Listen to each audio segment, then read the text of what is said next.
1 in 4 men and women experience pregnancy loss, and we want them to know that they're not alone. It is a big number, and it's not talked about enough. That person in front of you, maybe at the marketplace or at your church or your place of work, you don't even know if they've experienced that loss, and yet they have. What are we going to say to our coworkers, and what are we going to say to the people that were expecting our baby?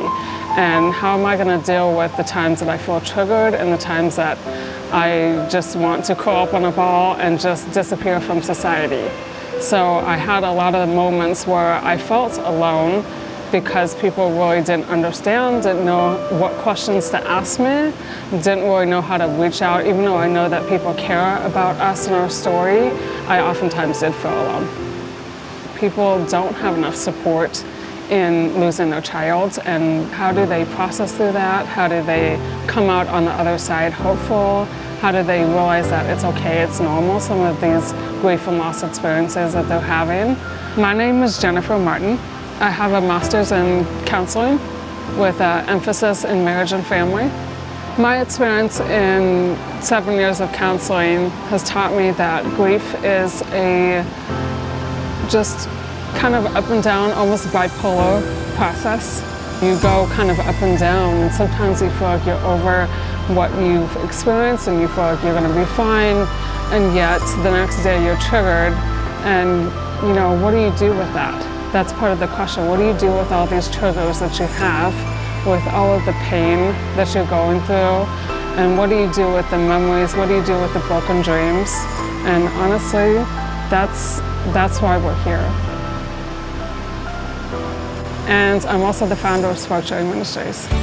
We normalize grief and loss and help others that have experienced miscarriage, stillbirth, infant loss, and abortion loss. We also want to support people that have experienced abortion and give them post-abortive healing resources.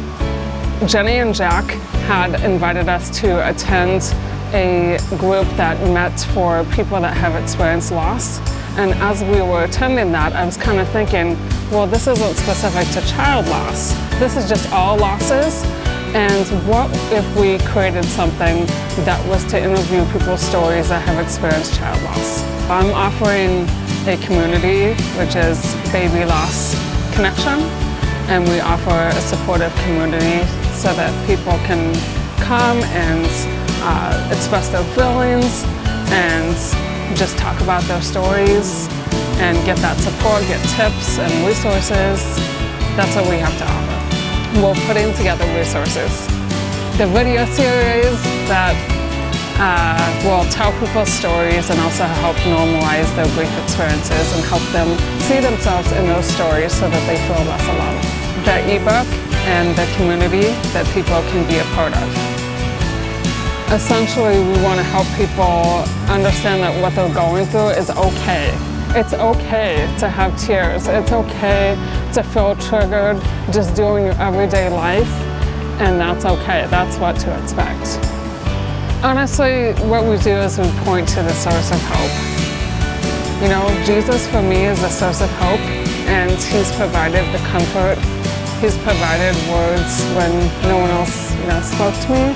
And so this is our mission, to spread that Jesus is hope. We can be reunited with your child. And this is why we want to get everyone on board so that they can feel supported.